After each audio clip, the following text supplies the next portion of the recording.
이게 진짜야? 연출이 아니라고? 우리 아이들도 저런 축제에 데려가고 싶다. 미국은 왜 안 되는 거지? CNN 방송 직후 미국 전역이 충격에 빠졌습니다. 댓글은 폭발했고 조회수는 CNN 역사상 최고 기록을 경신했습니다. 서울 한강 불꽃축제, 100만 명 운집, 사고 제로. CNN 본사 회의실에서는 이 보고서를 믿는 사람이 없었습니다. 편집장은 비웃었고 기자들은 고개를 저었습니다. 미국에서 축제는 늘 공포였습니다. 총성과 비명, 그리고 피로 얼룩진 기억들. 사람들은 축제장에서 도망쳤고 아이들은 악몽에 시달렸습니다.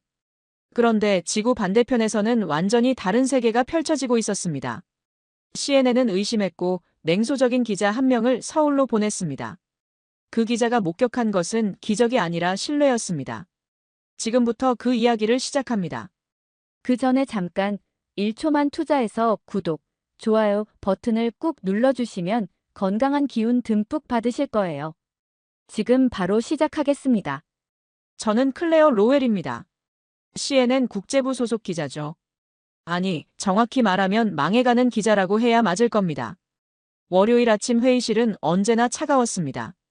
긴 테이블 너머로 펼쳐진 무표정한 얼굴들. 커피 향마저 씁쓸하게 느껴지는 공기였죠. 저는 창밖을 보고 있었습니다. 말을 걸어올 사람도 없었고요. 범죄 전담 기자 출신이라는 게 자랑이던 시절이 있었습니다. 총기 난사, 대형 참사, 도심 한복판의 비명. 제가 다루는 건 늘 그런 이야기였죠. 라스베이거스 콘서트 총격 사건을 취재할 때였습니다. 피로 물든 아스팔트 위에서 저는 카메라를 들고 있었습니다. 사람들의 비명이 귀에서 떠나지 않았죠. 그날 밤 호텔방에서 저는 혼자 울었습니다. 다음 날도 그 다음 날도 취재는 계속됐습니다. 보스턴 마라톤 폭탄 테러, 플로리다 나이트클럽 총격. 제 리포트는 늘 비극으로 가득했습니다. 사람들은 제 리포트를 보며 울었고 분노했고 잊었습니다. 그리고 또 다른 비극이 일어났죠. 저는 점점 지쳐갔습니다. 동생 에밀리가 플로리다 클럽 총격 사건의 생존자가 됐을 때 모든 게 무너졌습니다. 에밀리는 그날 이후 사람 많은 곳에 가지 못합니다. 친구들과 콘서트를 가자는 말에 손을 떨며 거절하죠. 언니, 나 축제 무서워. 사람들이 많으면 숨이 막혀. 동생의 떨리는 목소리가 제 귀에 맴돌았습니다. 그래서 저도 축제라는 단어를 싫어하게 됐습니다. 축제는 곧 위험이었으니까요. 사람들은 제 리포트를 점점 외면했습니다. 시청률은 떨어졌고 조직 내 입지는 흔들렸습니다. 편집국에서는 제 이름이 나올 때마다 한숨이 나왔죠. 클레어는 이제 예전 같지 않아. 그런 소문을 저도 들었습니다. 그러다 결국 지쳐버렸습니다. 냉소주의자가 되어갔죠. 편집장 에반 콜필드가 서류 하나를 테이블에 던졌습니다. 철컥 소리가 났습니다. 서울 한강 불꽃축제 사고 제로. 그는 웃음을 참지 못하는 표정으로 말했습니다. 100만 명이 모였는데 말이야. 믿어지나? 회의실에 웃음이 번졌습니다. 누군가 말했습니다. 아시아 국가들은 통계 조작 잘하잖아요. 또 다른 기자가 거들었습니다. 아마 작은 사고는 숨겼을 거예요. 저는 그 서류를 물끄러미 바라봤습니다. 100만 명이요. 그리고 사고가 없었다고요. 에반이 저를 쳐다봤습니다. 클레어. 그의 목소리는 차가웠습니다. 짧은 리포트 하나만 찍어와. 3분이면 돼. 관광 리포트 정도는 할 줄 알아야지. 웃음소리가 다시 들렸습니다. 한 선배 기자가 작게 중얼거렸습니다. 좌천이네. 저는 아무 말 없이 고개를 끄덕였습니다. 그리고 천천히 일어났죠. 손끝이 차가웠습니다. 이건 좌천이었습니다. 누가 봐도 명백한 좌천이었죠. 회의실을 나서며 한 후배가 어깨를 두드렸습니다. 클레어, 힘내요. 그 말이 오히려 더 비참하게 느껴졌습니다. 사무실로 돌아와 책상에 앉았습니다. 서랍에서 사진 한 장을 꺼냈습니다. 에밀리와 함께 찍은 사진이었죠. 에밀리는 환하게 웃고 있었습니다. 사고 전의 모습이었습니다. 저는 사진을 오래 바라봤습니다. 그리고 생각했습니다. 100만 명이 모인 곳에서 사고가 없다니. 그게 가능한 일일까요? 가능하다면 에밀리도 다시 축제에 갈 수 있을까요? 하지만 곧 고개를 저었습니다. 불가능한 일이었으니까요. 비행기에 올랐을 때도 믿어지지 않았습니다. 창밖으로 보이는 구름들은 느리게 흘러갔습니다. 오웬박이 옆자리에 앉았습니다. 한국계 미국인 이세인 그는 드론 파일럿이자 카메라맨이었죠. 32, 저보다 5살 어린 친구였습니다. 클레어, 한국 가본 적 있어요? 저는 고개를 저었습니다. 전 부모님이 한국 사람인데도 한국 가본 적 없어요. 웃기죠? 그는 씁쓸하게 웃었습니다. 부모님은 늘 한국 얘기만 하셨는데 정작 저는 한 번도 안 가봤어요. 왜요? 모르겠어요. 어색할 것 같아서요. 저 한국말도 못하거든요. 그는 헤드폰을 꺼내 귀에 꽂았습니다. 저는 다시 창밖을 봤습니다. 정말 아무 일도 없었던 걸까요? 그게 가능한 일일까요? 비행기는 태평양을 건넜습니다. 13시간의 비행이었습니다. 중간에 잠이 들었다 깼습니다. 꿈속에서 에밀리가 울고 있었습니다. 언니, 사람들이 너무 많아. 무서워. 저는 깨어나 창밖을 봤습니다. 칠흑 같은 밤이었습니다. 그리고 저는 알지 못했습니다. 제가 서울에서 무엇을 보게 될지, 제 삶이 어떻게 바뀔지, 그 모든 걸 아직 몰랐죠. 착륙 직전 기내 방송이 흘러나왔습니다. 한국어, 영어, 그리고 또 다른 언어들. 창밖으로 서울의 불빛이 보이기 시작했습니다. 반짝이는 도시였습니다. 건물들이 빛으로 수놓아져 있었죠. 생각보다 아름다운 도시였습니다. 하지만 저는 여전히 믿지 않았습니다. 100만 명이 모여서 아무 일도 없다는 걸요.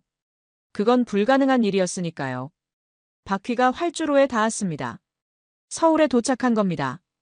저는 깊게 숨을 들이마셨습니다. 이틀만 있다 가면 됩니다. 짧은 리포트 하나 찍고 돌아가면 되죠. 그렇게 생각했습니다. 하지만 틀렸습니다. 완전히 틀렸죠. 여의나루역 지하철 문이 열렸습니다. 순간 사람의 물결이 터져나왔습니다. 저는 본능적으로 몸을 긴장시켰죠. 밀릴 거라 생각했습니다. 뉴욕 타임스퀘어 새해 전야나 보스턴 마라톤 때처럼요. 사람들이 서로를 밀치고 고함을 지르고 다투는 모습을 예상했습니다. 하지만 아무도 밀지 않았습니다. 앞사람이 멈추면 뒷사람도 멈췄죠. 누군가 말했습니다.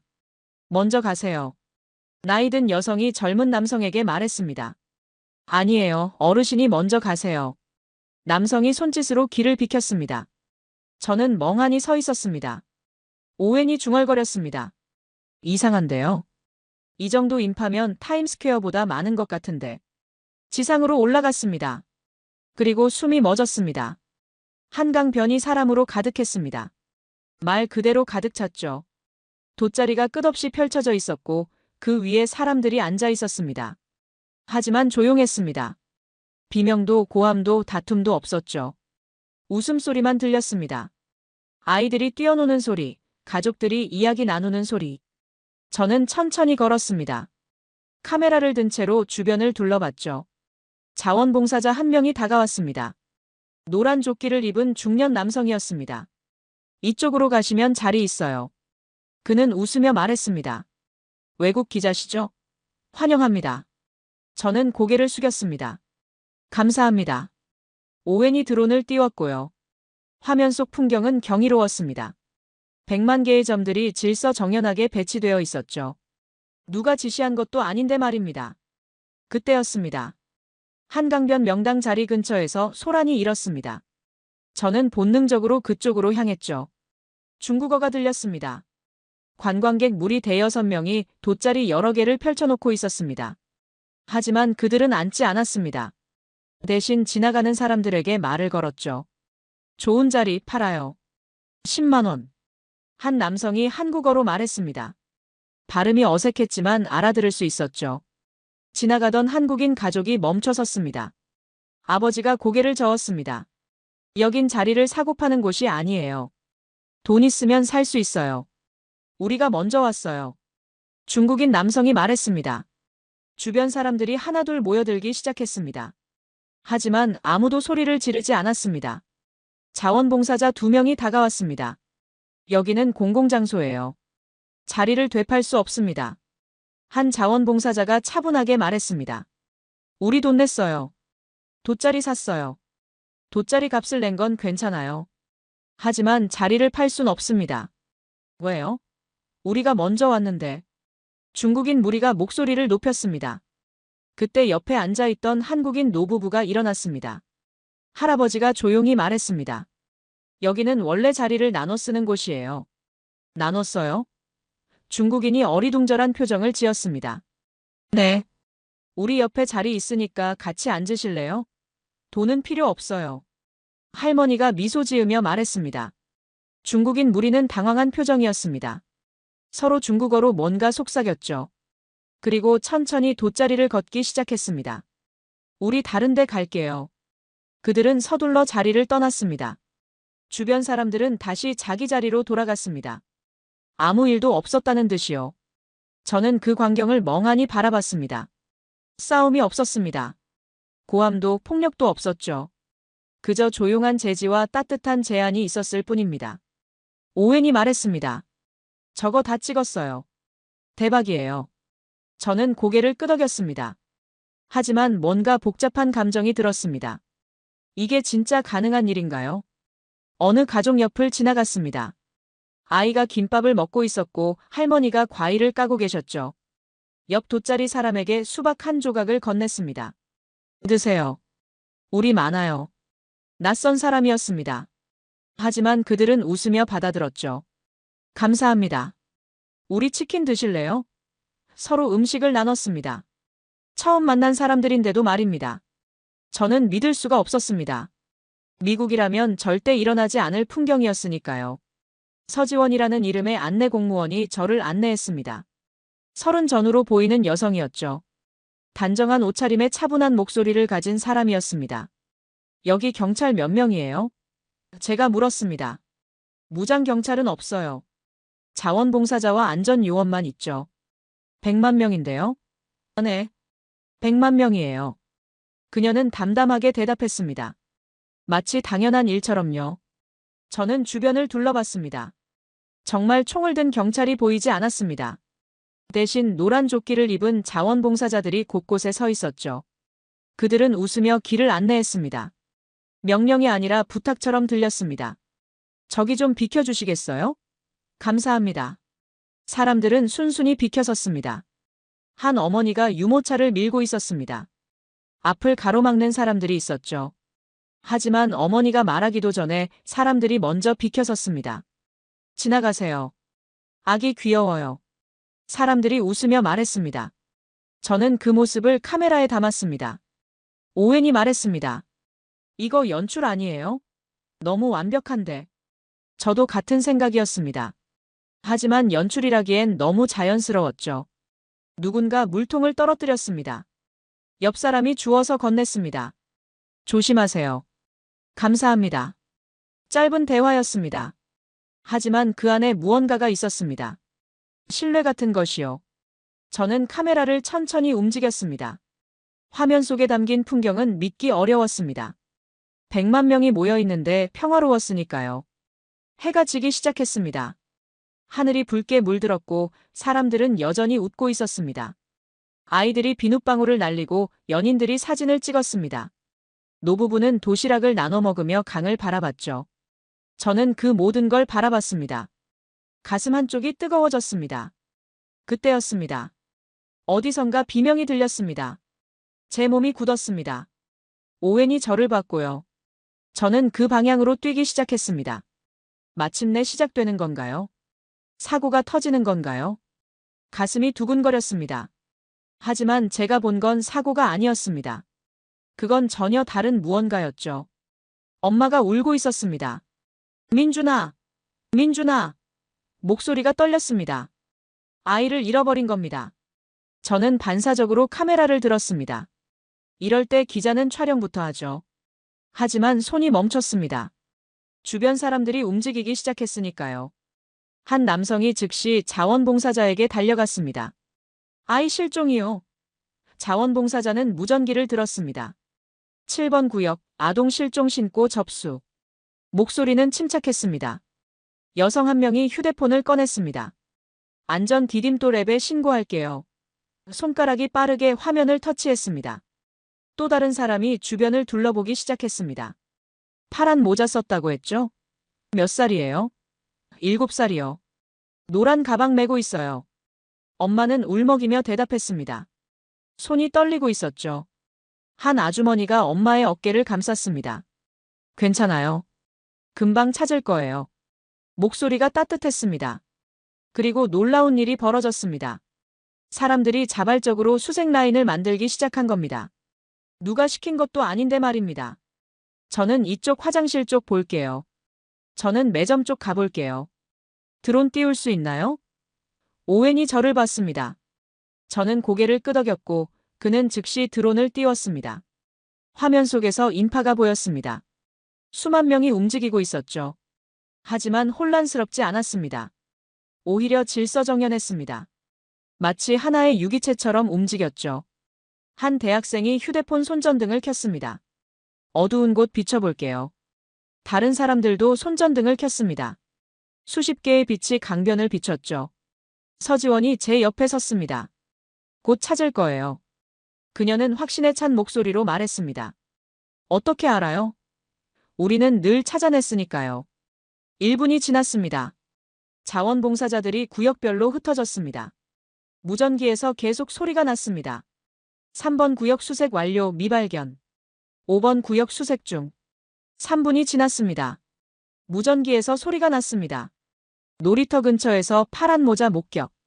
엄마의 얼굴이 환해졌습니다. 하지만 곧 다시 어두워졌습니다. 확인 결과 다른 아이였습니다. 엄마가 다시 울기 시작했습니다. 5분이 지났습니다. 드론 화면에 작은 점이 보였습니다. 파란 모자, 노란 가방. 저기요.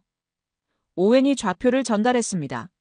북쪽 화장실 뒤편, 나무 그늘 아래. 자원봉사자가 달려갔고요. 7분 후 아이가 돌아왔습니다. 엄마가 아이를 끌어안았습니다. 민준아. 아이는 울고 있었습니다. 엄마, 무서웠어요. 괜찮아. 이제 괜찮아. 주변 사람들이 박수를 쳤습니다. 따뜻한 박수였습니다. 아이를 찾아준 자원봉사자가 무릎을 꿇고 아이와 눈높이를 맞췄습니다. 민준아, 다음번엔 엄마 손 꼭 잡고 다니자. 네. 아이가 고개를 끄덕였습니다. 저는 그 광경을 바라봤습니다. 눈가가 뜨거워졌습니다. 손으로 눈가를 훔쳤죠. 이건 우연이 아니었습니다. 시스템도 아니었죠. 이건 사람이었습니다. 서로를 믿는 사람들이었습니다. 카메라를 내렸습니다. 오웬이 말했습니다. 클레어, 이거 대박 아니에요? 저는 대답하지 못했습니다. 목이 메었으니까요. 한 할아버지가 아이에게 사탕을 건넸습니다. 많이 놀랐지? 이거 먹어. 감사합니다. 아이가 90도로 인사했습니다. 할아버지가 웃으며 아이의 머리를 쓰다듬었습니다. 아이는 무사했고 엄마는 웃고 있었습니다. 그리고 사람들은 다시 자기 자리로 돌아갔죠. 마치 아무 일도 없었던 것처럼요. 하지만 저는 알았습니다.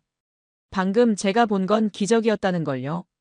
100만 명 속에서 한 아이를 찾아낸 기적. 그건 기술이 아니었습니다. 신뢰였죠. 서지원이 조용히 말했습니다. 이건 우연이 아니에요. 우리가 지켜온 문화예요. 저는 그녀를 봤습니다. 그리고 물었습니다. 어떻게 이게 가능하죠? 함께 살아가는 법을 배웠으니까요. 함께요? 네. 혼자서는 아무것도 할 수 없다는 걸 우리는 알아요. 저는 주변을 둘러봤습니다. 사람들은 다시 웃고 있었습니다. 아이들은 뛰어놀고 어른들은 이야기를 나누고 있었죠. 평범한 풍경이었습니다. 하지만 그 안에 특별한 무언가가 있었습니다. 곧 보실 거예요. 서지원이 미소 지으며 하늘을 가리켰습니다. 불꽃이 곧 시작될 시간이었습니다. 어둠이 내렸습니다. 한강 위로 정적이 깔렸죠. 100만 명이 숨을 죽였습니다. 저는 주변을 둘러봤습니다. 아이들이 하늘을 보고 있었고 연인들이 손을 잡고 있었습니다. 노부부는 담요를 덮고 나란히 앉아 있었죠. 한 아이가 아버지에게 물었습니다. 아빠, 언제 시작해요? 조금만 기다려. 곧 시작할 거야. 아버지가 아이의 어깨를 감쌌습니다. 그리고 첫 불꽃이 터졌습니다. 이탈리아 팀의 무대였습니다. 클래식 음악이 흐르기 시작했고 불꽃이 하늘을 수놓았습니다. 황금빛, 은빛, 붉은빛. 색들이 서울 밤하늘에 피어났습니다. 저는 촬영을 멈췄습니다. 그냥 보고 싶었으니까요. 옆에서 아이가 환호성을 질렀습니다. 와! 엄마가 아이를 안으며 웃었습니다. 예쁘지? 응, 엄마. 진짜 예뻐요. 불꽃은 계속 피어올랐습니다. 마치 꽃처럼요. 음악과 완벽하게 맞아떨어졌습니다. 비발디의 사계 중 겨울이 흘렀습니다. 불꽃이 눈처럼 하늘에서 떨어지는 듯 했죠. 사람들이 탄성을 질렀습니다. 하지만 비명은 아니었습니다. 감탄이었죠. 저는 깨달았습니다. 이건 단순한 불꽃이 아니라는 걸요. 이건 예술이었습니다. 첫 무대가 끝났습니다. 박수가 터졌습니다. 100만 개의 손이 함께 박수를 쳤죠. 그 소리는 천둥처럼 울렸습니다. 두 번째 무대가 시작됐습니다. 캐나다 팀이었죠. 슈퍼히어로 영화 음악이 울려 퍼졌습니다. 아이언맨, 어벤져스, 스파이더맨. 아이들이 두 팔을 벌리고 뛰기 시작했습니다. 나 아이언맨, 나 스파이더맨. 부모들이 웃으며 아이들을 따라 팔을 벌렸습니다. 불꽃은 더 화려해졌습니다. 푸른빛, 초록빛, 보라빛. 하늘 전체가 캠퍼스가 되었습니다. 폭발하듯 터지는 불꽃, 천천히 떨어지는 불꽃. 리듬이 있었습니다. 마치 심장이 뛰는 것처럼요. 오웬이 드론을 띄웠습니다. 화면 속에서 100만 명의 얼굴이 보였습니다. 모두가 위를 보고 있었죠. 모두가 같은 순간을 나누고 있었습니다. 나이도 국적도 언어도 달랐지만요. 그 순간만큼은 하나였습니다. 저는 그 광경에 압도당했습니다. 이건 군중이 아니었습니다. 하나의 생명체였죠. 하나의 거대한 심장이 뛰고 있었습니다. 두 번째 무대가 끝났습니다. 다시 박수가 터졌습니다. 아이들이 소리쳤습니다. 떠. 어른들도 웃으며 박수를 쳤죠. 잠시 정적이 흘렀습니다. 세 번째 무대를 기다리는 시간이었습니다. 사람들은 숨을 고르며 기다렸죠. 그때 한 외국인 남성이 옆 사람에게 물었습니다. 다음이 한국팀인가요? 네. 마지막이 한국팀이에요. 한국인이 대답했습니다. 기대되네요. 외국인이 미소 지었습니다. 조명이 모두 꺼졌습니다. 순간 완전한 어둠이 내렸습니다. 아무 소리도 들리지 않았습니다. 100만 명이 숨을 죽이고 있었으니까요. 그리고 첫 음이 울렸습니다. 한국 전통 음악이었습니다. 가야금 소리가 밤하늘에 스며들었죠. 낮고 깊은 소리였습니다. 마치 대지가 숨쉬는 것 같았습니다. 불꽃이 천천히 피어올랐습니다. 하얀 빛이었습니다. 순백의 불꽃이 하늘을 가득 채웠습니다. 마치 달빛처럼 부드러웠죠. 사람들이 넋을 잃고 바라봤습니다. 음악이 바뀌었습니다. 장구 소리가 더해졌습니다. 리듬이 빨라졌죠. 불꽃도 빨라졌습니다. 붉은빛, 노란빛, 푸른빛. 태극의 색이 하늘에 그려졌습니다. 그리고 점점 빨라졌습니다. 음악이 빨라지고 불꽃이 춤을 췄습니다. 사물놀이의 장단이 울렸습니다. 꽹과리, 징, 북, 장구. 불꽃이 그 리듬에 맞춰 터졌습니다. 사람들의 심장도 그 리듬에 맞춰 뛰었죠. 저도 가슴이 뛰는 게 느껴졌습니다. 드론들이 하늘로 날아올랐습니다. 수백 개의 드론이 빛을 만들어냈습니다. 태극 문양이 하늘에 그려졌습니다. 사람들이 숨을 삼켰습니다. 저도 숨을 참았습니다. 드론이 다시 움직였습니다. 이번엔 무궁화가 피어났습니다. 하늘 가득 무궁화가 피어올랐죠. 그리고 글자가 나타났습니다. 서울솔 여러 언어로 서울이라는 이름이 하늘에 수놓아졌습니다. 사람들이 환호했습니다. 클라이맥스가 다가왔습니다. 모든 불꽃이 동시에 터졌습니다. 음악, 조명, 드론, 불꽃. 모든 게 하나가 되었습니다. 하늘 전체가 빛으로 물들었습니다. 금빛 폭포가 하늘에서 쏟아졌습니다. 은빛 비가 내렸습니다. 그리고 마지막 한 발의 불꽃이 터졌습니다. 거대한 원이 하늘을 가득 채웠습니다. 완벽한 원이었습니다. 마치 태양처럼 빛났죠. 그리고 천천히 사라졌습니다. 정적이 흘렀습니다. 아무도 소리내지 않았습니다. 여운에 잠긴 시간이었죠. 그리고 박수가 터졌습니다. 100만 명의 박수였습니다. 땅이 울렸습니다. 저는 눈물을 흘리고 있었습니다. 언제부터 흘렸는지 모르겠습니다. 그냥 눈물이 흐르고 있었죠. 오웬도 울고 있었습니다. 이건 나라 전체가 연주하는 오케스트라 같아요. 그가 떨리는 목소리로 말했습니다. 저는 고개를 끄덕였습니다. 그 말이 맞았으니까요. 이건 단순한 축제가 아니었습니다. 이건 한국이라는 나라의 심장 소리였습니다. 100만 명이 함께 뛰는 심장이었죠. 불꽃이 끝났습니다. 하지만 아무도 움직이지 않았습니다. 여운이 남아 있었으니까요. 한 아이가 말했습니다. 아빠, 또 보고 싶어요. 내년에 또 오자. 약속이에요? 약속이야. 아버지가 아이의 손을 꼭 잡았습니다. 저는 그 모습을 바라봤습니다. 가슴이 뜨거웠습니다. 그때였습니다. 제 시야에 한 남성이 들어왔습니다. 그는 가슴을 움켜쥐고 있었습니다. 얼굴이 창백했죠. 그리고 천천히 쓰러졌습니다. 제 심장이 멎었습니다. 사람 쓰러졌어요. 누군가 소리쳤습니다. 저는 본능적으로 카메라를 들었습니다. 하지만 손이 떨렸습니다.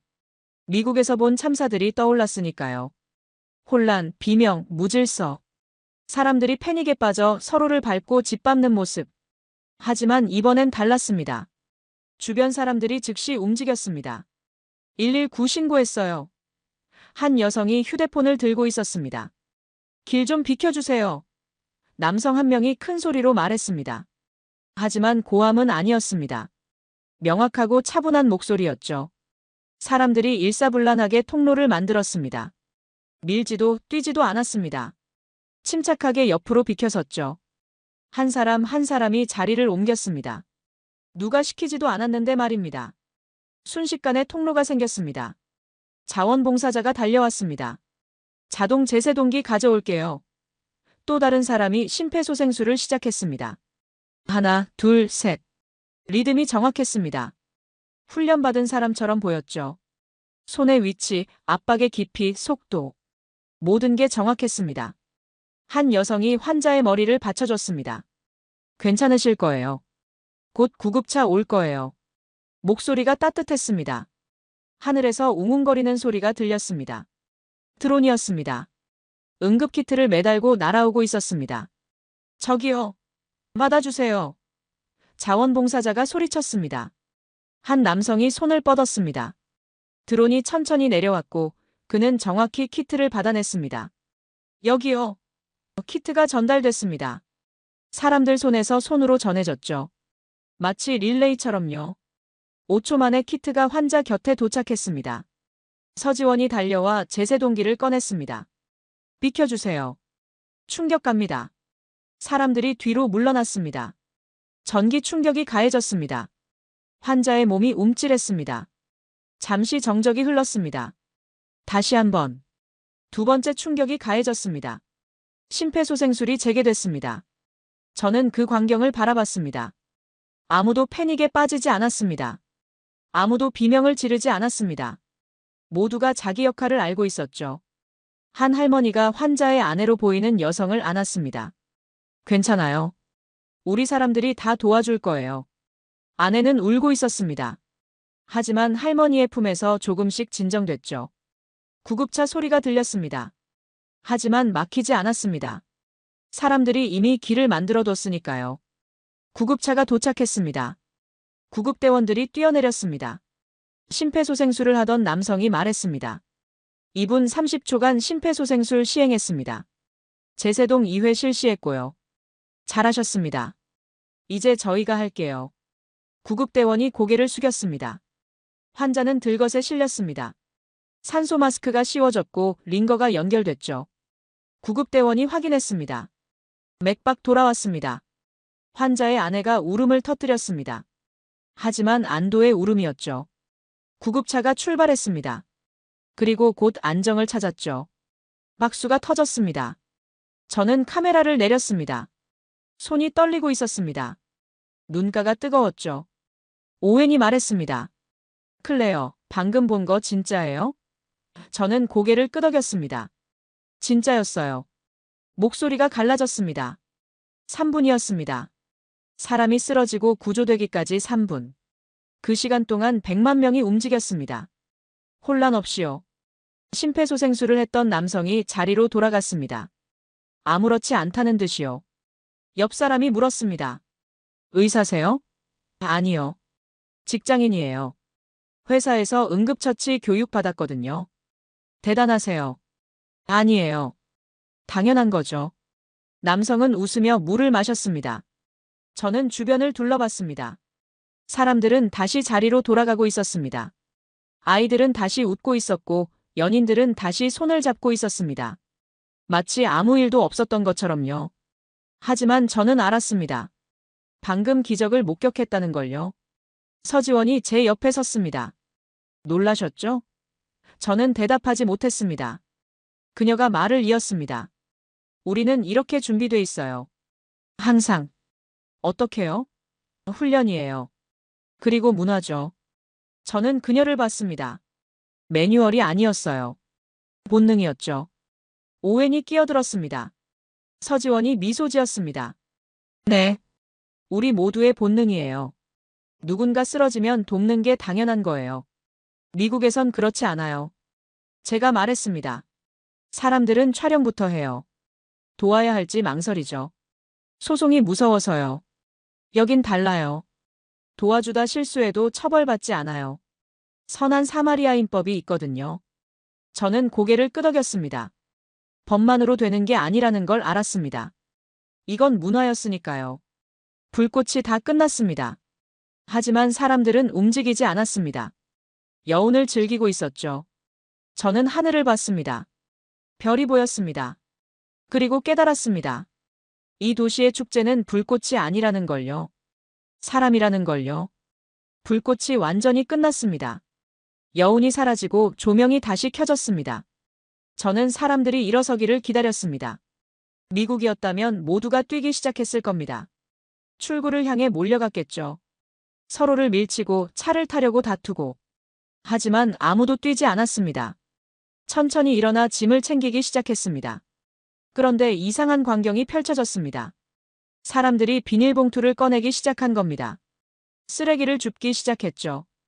아이가 페트병을 주었습니다. 할머니가 휴지를 주었습니다.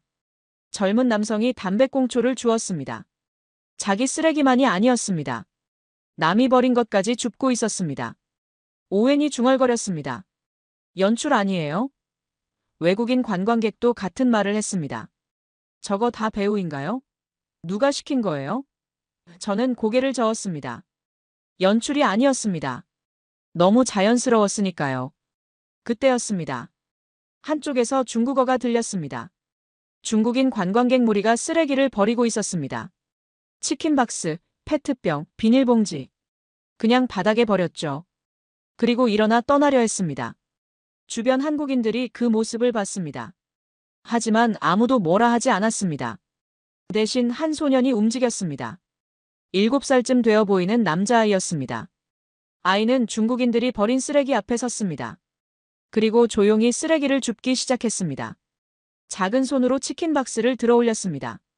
무거워 보였지만 아이는 포기하지 않았죠. 페트병도 주었습니다. 비닐봉지도 주었습니다. 중국인 무리가 그 모습을 봤습니다. 잠시 멈춰섰죠. 서로 중국어로 뭔가 속삭였습니다. 하지만 곧 고개를 돌리고 떠나려 했습니다.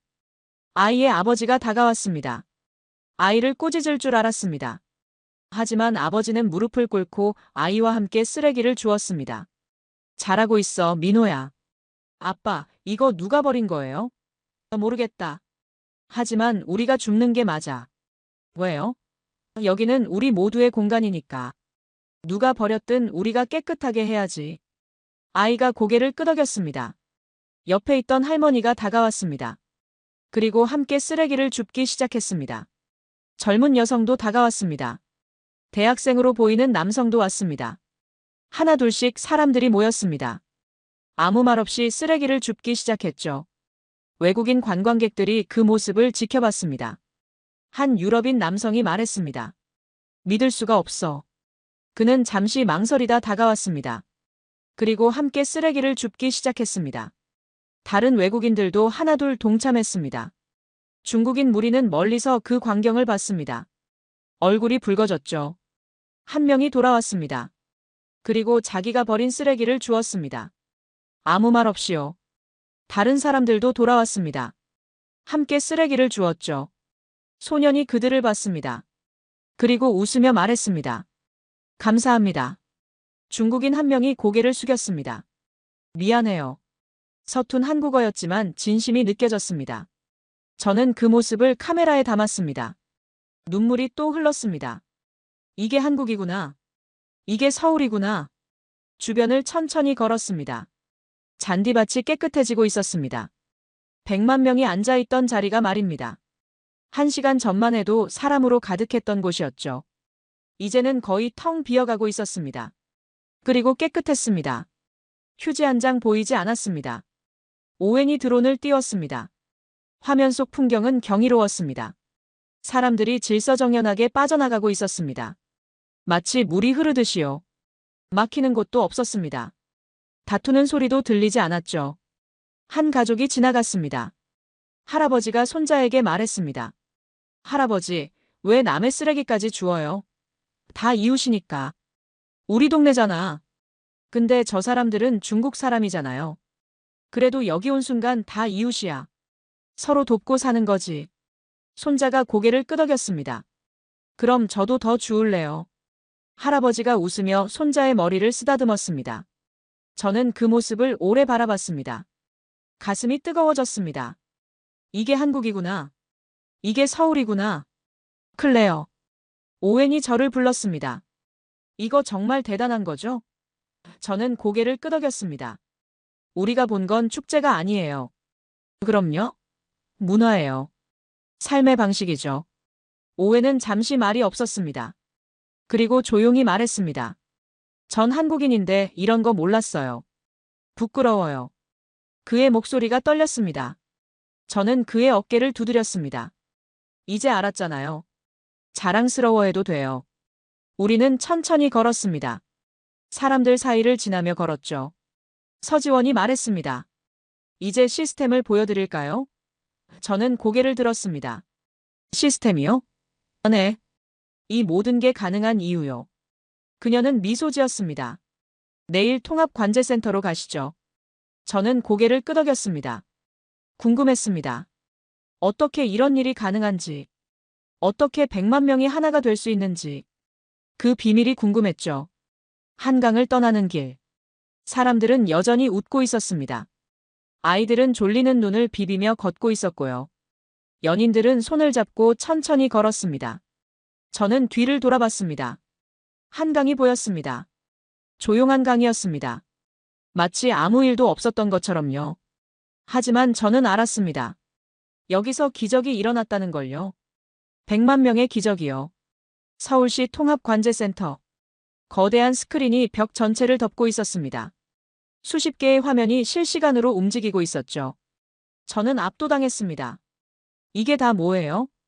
담당자가 설명을 시작했습니다. 인공지능 기반 인파 밀집 예측 시스템입니다. 화면 하나가 확대됐습니다. 색깔로 구분된 지도가 보였습니다. 녹색, 노란색, 주황색, 빨간색. 색깔이 뭘 의미하죠? 밀집도예요. 빨간색이 위험 수준이고요. 그럼 빨간색이 뜨면요? 즉시 대응팀이 움직입니다. 그리고 우회 안내를 시작하죠. 담당자가 화면을 터치했습니다. 어제 축제 당시의 화면이 재생됐습니다. 여기 보세요. 오후 7시 23분, 이 구역이 주황색으로 바뀌었죠. 화면 속에서 한 지점이 주황색으로 변했습니다. 즉시 현장 자원봉사자에게 연락이 갔습니다. 그리고 우회 안내가 시작됐죠. 효과가 있었나요? 3분 후 다시 녹색으로 돌아왔습니다. 담당자가 자랑스럽게 말했습니다. 또 다른 화면이 켜졌습니다. 이건 시민 제보 앱이에요. 수많은 점들이 지도 위에 찍혀 있었습니다. 시민들이 직접 위험 상황을 제보해요. 실시간으로요. 어떤 걸 제보하나요? 쓰러진 사람, 미아 싸움, 쓰레기 방치, 뭐든지요. 그럼 확인은요? CCTV와 드론으로 즉시 확인합니다. 허위 신고는 거의 없어요. 담당자가 화면을 넘겼습니다. 드론 통제 시스템이 나타났습니다. 응급키트 전달용 드론이 30대 대기 중이에요. 어제 본 그 드론이요? 네. 3분 내 현장 도착이 목표입니다. 실제로는 평균 2분 20초 걸려요. 저는 숨을 삼켰습니다. 대단하네요. 기술만으론 안 돼요. 시민들이 협조해 주셔야 하죠. 담당자가 미소 지었습니다. 그때 알람이 울렸습니다. 불법 드론 감지. 담당자의 표정이 굳어졌습니다. 화면에 빨간 점이 떴습니다. 통제구역에 불법 드론이 진입했습니다. 담당자가 무전기를 들었습니다. 7번 구역, 불법 드론 확인. 즉시 대응 바랍니다. 어떻게 대응하나요? 제가 물었습니다. 우선 경고 메시지를 보냅니다. 그래도 안 되면 강제 착륙시키죠. 화면 속에서 드론이 천천히 내려가기 시작했습니다. 시스템이 드론을 제어하는 건가요? 네. 통제구역 내 모든 드론은 우리 시스템과 연결돼야 해요. 연결 안 된 드론은 자동으로 차단됩니다. 드론이 지상에 착륙했습니다. 안전요원이 다가갔습니다. 화면을 확대하자 중국인 남성 2명이 보였습니다. 상업용 카메라를 들고 있었죠. 불법 촬영 시도로 보입니다. 담당자가 말했습니다. 안전요원이 그들과 대화를 나눴습니다. 중국인들이 항의하는 듯 했습니다. 손을 휘저으며 뭔가 소리쳤죠. 하지만 안전요원은 차분했습니다. 태블릿을 보여주며 설명했습니다. 주변에 시민들이 모였습니다. 한 남성이 박수를 쳤습니다. 서울은 안전이 먼저입니다. 다른 사람들도 박수를 쳤습니다. 중국인들은 결국 고개를 숙이고 드론을 걷어들였습니다. 저렇게 끝나나요? 제가 물었습니다. 네. 폭력은 없어요. 규칙을 설명하고 시민들이 지지를 보내면 대부분 따르죠. 담당자가 화면을 끄며 말했습니다. 기계가 틀릴 수도 있잖아요. 저는 다시 물었습니다. 담당자가 저를 봤습니다. 그래서 우리는 사람을 믿어요. 네. 기술은 사람을 지탱하는 도구일 뿐이에요. 결국 움직이는 건 사람이죠. 그는 다른 화면을 가리켰습니다. 자원봉사자 배치 현황입니다. 어제는 3,200명이 움직였어요. 3,200명이요? 네. 모두 자발적으로 신청한 분들이죠. 급여는 없어요. 저는 말문이 막혔습니다. 3,200명이 자발적으로요. 급여도 없이요. 왜 그렇게 많은 사람이 참여하나요? 함께 사는 게 즐거우니까요. 도시가 안전하면 자기 가족도 안전하잖아요. 담당자의 대답은 간단했습니다. 하지만 그 안에 깊은 의미가 있었죠. 그리고 이건 다국어 안내 시스템이에요. 스피커에서 여러 언어가 흘러나왔습니다. 한국어, 영어, 중국어, 일본어, 베트남어, 태국어. 20개 언어로 실시간 안내가 가능합니다. 인공지능이 번역하나요? 일부는 그렇고요. 중요한 안내는 원어민 자원봉사자가 직접 읽습니다. 자원봉사자가 그것까지요? 네. 외국인도 안전하게 즐길 권리가 있으니까요. 저는 고개를 끄덕였습니다. 서지원이 옆에서 말했습니다. 우리는 과거에 배웠어요. 저는 그녀를 봤습니다. 이태원이요? 그녀가 고개를 끄덕였습니다. 네. 그 비극 이후 모든 게 바뀌었어요. 담당자가 말을 이었습니다. 우리는 다시는 그런 일이 없도록 시스템을 만들었어요. 하지만 시스템만으론 부족하잖아요. 맞아요. 그래서 시민의식이 필요한 거죠. 그는 화면을 다시 바꿨습니다. 안전교육 프로그램 목록이 나타났습니다. 학교, 직장, 지역사회에서 교육이 진행돼요. 어떤 교육이요? 심폐소생술, 응급처치, 대피 요령. 그리고 서로 돕는 법이요. 서로 돕는 법도 가르치나요? 가장 중요한 거예요. 기술은 배울 수 있지만 마음은 문화로 만들어지니까요. 저는 어제 본 광경을 떠올렸습니다. 쓰러진 사람을 구했던 시민들. 아이를 찾았던 사람들. 쓰레기를 주웠던 모든 이들. 그래서 가능했던 거군요. 네. 기술과 사람이 함께 만든 결과예요. 저는 스크린을 오래 바라봤습니다. 화면 속에서 서울이 숨쉬고 있었습니다. 살아 움직이는 도시였죠. 담당자가 마지막 화면을 보여줬습니다. 이건 비극의 기록이에요. 화면에 날짜들이 나타났습니다. 삼풍백화점 붕괴, 성수대교 붕괴, 대구 지하철 화재, 세월호 참사, 이태원 압사 사고. 우리는 이 모든 비극에서 배웠어요. 담당자의 목소리가 낮아졌습니다. 사람의 생명보다 중요한 건 없다는 걸요. 그래서 이 시스템을 만든 거군요. 네. 그리고 문화를 바꿨죠. 쉽지 않았어요. 수십 년 걸렸습니다. 저는 고개를 숙였습니다. 무게감이 느껴졌습니다. 감사합니다. 저는 깊게 인사했습니다. 보여주셔서요. 천만에요. 세계에 알려주세요. 이게 가능하다는 걸요. 센터를 나섰습니다. 오웬이 물었습니다. 이제 뭐 할 거예요? 저는 하늘을 봤습니다. 맑은 하늘이었습니다. 다큐멘터리를 만들 거예요. 짧은 리포트 아니고요. 아니요. 제대로 된 다큐멘터리요. 40분짜리로요. 오웬이 웃었습니다. 편집장이 화낼 텐데요. 상관없어요. 저는 확신이 있었습니다. 이 이야기는 세상에 알려져야 한다고요. 호텔로 돌아왔습니다. 노트북을 켰습니다. 그리고 편집을 시작했죠. 밤새 작업했습니다. 아이 실종 장면, 응급구조 장면, 쓰레기 줍는 시민들. 명당 되팔이를 조용히 제지하는 장면. 어린아이가 남의 쓰레기를 줍는 장면. 불법 드론을 막는 시스템. 그리고 통합관제센터의 시스템. 모든 걸 담았습니다. 새벽 4시. 편집이 끝났습니다. 42분짜리 다큐멘터리였습니다. 제목을 붙였습니다. 100만의 숨결, 서울의 밤의 피다. 저는 파일을 본사로 보냈습니다. 그리고 메시지를 남겼습니다. 이건 짧게 자를 수 없습니다. 전부 보내주세요. 이게 제 마지막 작품이 될 수도 있지만 세상이 봐야 할 이야기입니다. 전송 버튼을 눌렀습니다. 가슴이 두근거렸습니다. 창밖을 봤습니다. 서울의 새벽이 밝아오고 있었습니다. 저는 동생 에밀리에게 전화를 걸었습니다. 언니. 졸린 목소리였습니다. 에밀리, 미안. 깨웠지? 괜찮아. 무슨 일이야? 말해주고 싶은 게 있어. 뭔데? 축제는 무서운 게 아니야. 아름다운 거야. 전화 너머로 침묵이 흘렀습니다. 언니, 무슨 일 있었어? 응. 엄청난 일을 봤어. 100만 명이 모였는데 아무도 다치지 않았어. 아이들이 웃고 사람들이 서로 돕고 모두가 행복했어. 정말? 정말이야. 다음엔 너랑 같이 오고 싶어. 여기 서울로. 에밀리가 한참 말이 없었습니다. 그리고 조용히 말했습니다. 생각해 볼게, 언니. 고마워. 전화를 끊었습니다. 눈물이 흘렀습니다. 하지만 슬픈 눈물이 아니었습니다. 희망의 눈물이었죠. 방송 당일이었습니다. 저는 서울의 작은 카페에 앉아 있었습니다. 노트북 화면을 켜고 실시간 반응을 지켜봤죠.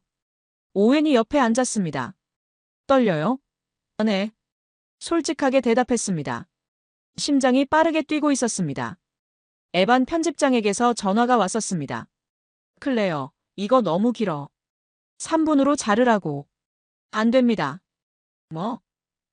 이건 자를 수 없어요. 전부 보여줘야 해요. 시청률이 안 나올 거야. 상관없어요. 제 이름으로 내보내주세요. 책임은 제가 질게요. 에바는 한참 침묵했습니다. 좋아. 하지만 이게 마지막 기회야. 알아요. 방송이 시작됐습니다. 처음엔 조용했습니다. 댓글이 몇 개 달리지 않았죠. 또 아시아 미화 다큐멘터리네. 통계 조작이겠지. 부정적인 댓글들이 먼저 올라왔습니다. 저는 숨을 죽이고 지켜봤습니다. 5분이 지났습니다. 아이 실종 구조 장면이 나왔습니다. 댓글이 조금씩 바뀌기 시작했습니다. 7분 만에 찾았다고? 이거 진짜야? 10분이 지나자 달라졌습니다. 응급환자 구조 장면이 나왔습니다. 댓글이 폭발하기 시작했습니다. 이게 진짜야? 100만 명이 모여서 이렇게 침착할 수 있어? 심폐소생술하는 사람 의사 아니래. 직장인이래. 나도 가보고 싶다. 15분. 쓰레기 줍는 장면이 나왔습니다. 7살 아이가 중국인들이 버린 쓰레기를 줍는 장면. 댓글이 미친 듯이 올라왔습니다. 저 아이 봐. 저게 교육이야. 우리 애들한테도 저렇게 가르쳐야 하는데. 눈물 난다. 진짜로. 20분이 지났습니다. 소셜미디어가 난리가 났습니다. 영상 클립이 퍼지기 시작했죠. 트위터, 페이스북, 인스타그램. 모든 플랫폼에서 서울 불꽃축제가 화제였습니다. 25분. 통합관제센터 장면이 나왔습니다. 시스템과 사람이 함께 만든 안전. 이건 SF 영화가 아니라 현실이라고. 우리 도시도 이렇게 될 수 있을까? 30분이 지났습니다. 외국 언론들이 반응하기 시작했습니다. BBC가 트윗을 올렸습니다. CNN의 서울 다큐멘터리, 전 세계가 주목해야 할 이유. 알자지라도 기사를 냈습니다. 100만 명의 기적, 서울이 보여준 시민의식. 프랑스 24도 다뤘습니다. 35분. 불법 드론을 제재하는 장면이 나왔습니다. 시민들이 박수치며 서울은 안전이 먼저라고 외치는 장면. 저게 진짜 시민들이야? 배우 아니고. 폭력 없이 제재하네. 대단하다. 40분. 마지막 장면이 나왔습니다. 제 내레이션이 흘렀습니다. 서울은 저에게 자유와 안전이 함께할 수 있다는 걸 보여줬습니다. 100만 명이 모여도 두렵지 않은 축제. 그건 시스템만으로 되는 게 아니었습니다. 사람들이 서로를 믿었기 때문이었죠. 신뢰가 가장 강한 방패였습니다. 화면이 검게 변했습니다. 크레딧이 올라갔습니다. 방송이 끝났습니다. 저는 노트북을 덮었습니다. 손이 떨렸습니다. 오웬이 말했습니다.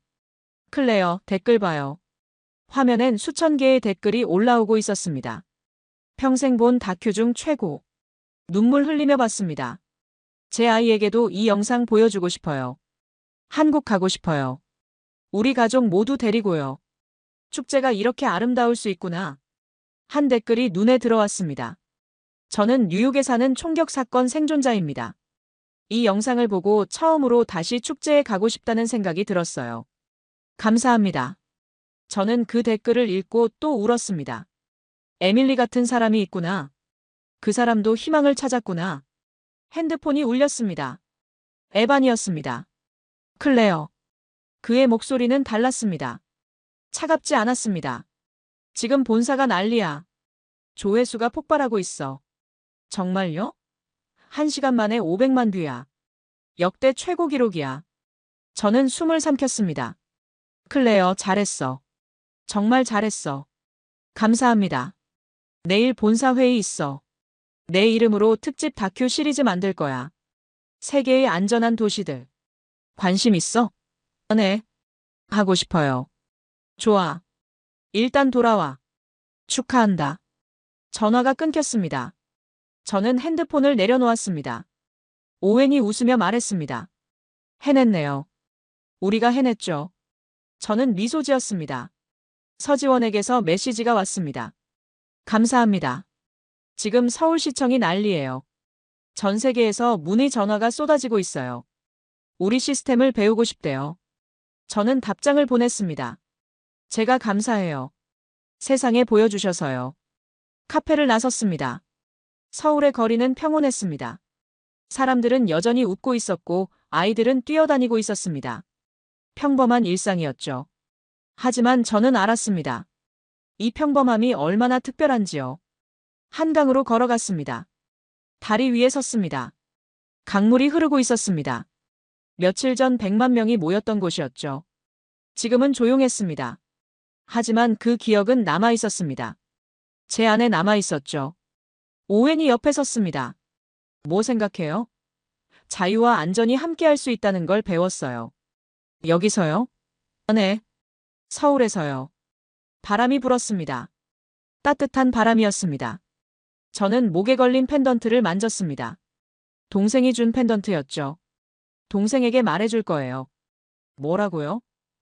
축제는 두려운 게 아니라고. 아름다운 거라고요. 오웬이 고개를 끄덕였습니다. 그럼 동생도 올 수 있겠네요. 여기로요. 네. 함께 오고 싶어요. 저는 한강을 오래 바라봤습니다. 일주일 전만 해도 저는 냉소적인 기자였습니다. 세상을 믿지 않았고 사람을 믿지 않았죠. 비극만 취재했고 희망은 찾지 못했습니다. 하지만 서울이 저를 바꿨습니다. 100만 명이 저를 가르쳤습니다. 신뢰가 무엇인지, 공동체가 무엇인지, 그리고 진짜 자유가 무엇인지요. 핸드폰이 다시 울렸습니다. 수많은 메시지가 쏟아지고 있었습니다. 전 세계에서 온 메시지였죠. 우리 도시도 배우고 싶습니다. 한국에 가보고 싶습니다. 이게 진짜 가능한 일이구나. 제 아이에게 이 영상을 보여줬어요. 아이가 물었어요. 우리도 저렇게 될 수 있냐고요. 저는 메시지를 읽으며 웃었습니다. 세상이 변하고 있었습니다. 서울이 세상을 바꾸고 있었죠. 한 통의 메시지가 눈에 들어왔습니다. 에밀리였습니다. 언니 영상 봤어. 울었어.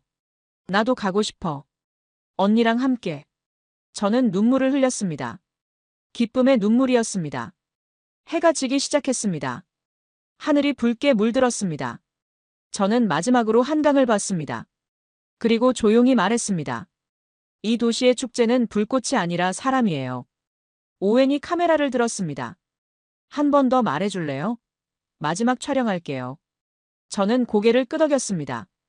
그리고 천천히 또박또박 말했습니다. 서울은 제게 자유와 안전이 함께할 수 있다는 걸 보여줬습니다. 100만 명이 모여도 두렵지 않은 축제. 그건 시스템만으로 되는 게 아니었습니다. 사람들이 서로를 믿었기 때문이었죠. 신뢰가 가장 강한 방패였습니다. 저는 이제 압니다. 축제는 불꽃이 아니라 사람이라는 것을. 그리고 사람이 만드는 기적이 가장 아름답다는 것을. 녹음이 끝났습니다. 오웬이 미소 지었습니다. 완벽해요. 저는 다리를 건넜습니다. 서울의 밤이 시작되고 있었습니다. 불빛들이 하나둘 켜지기 시작했죠. 도시는 살아 숨쉬고 있었습니다. 그리고 저도 다시 숨쉬고 있었습니다. 진짜 숨을요. 희망의 숨을요. 미국으로 돌아가는 비행기 안. 창밖을 보며 생각했습니다. 언젠가 다시 올 거라고. 에밀리와 함께 올 거라고. 그리고 함께 불꽃을 볼 거라고요. 두렵지 않게. 자유롭게. 서울이 가르쳐준 대로요. 비행기가 이륙했습니다. 서울의 불빛이 점점 작아졌습니다. 하지만 제 마음속에서 서울은 더 커지고 있었습니다. 언젠가 이 도시로 다시 돌아올 것입니다. 그때는 기자가 아니라 한 사람으로. 감사하는 마음으로. 그리고 제 동생의 손을 잡고요. 창밖을 보니 별이 보였습니다. 수많은 별들이 반짝이고 있었죠. 마치 서울의 100만 개 불빛처럼요. 저는 눈을 감았습니다. 그리고 생각했습니다. 세상은 아직 희망이 있다고. 사람은 서로를 믿을 수 있다고. 축제는 두려움이 아니라 기쁨이라고. 그 모든 걸 서울이 보여줬습니다. 100만 명의 숨결이 하나가 되는 순간을. 그 기적을 저는 평생 잊지 못할 것입니다.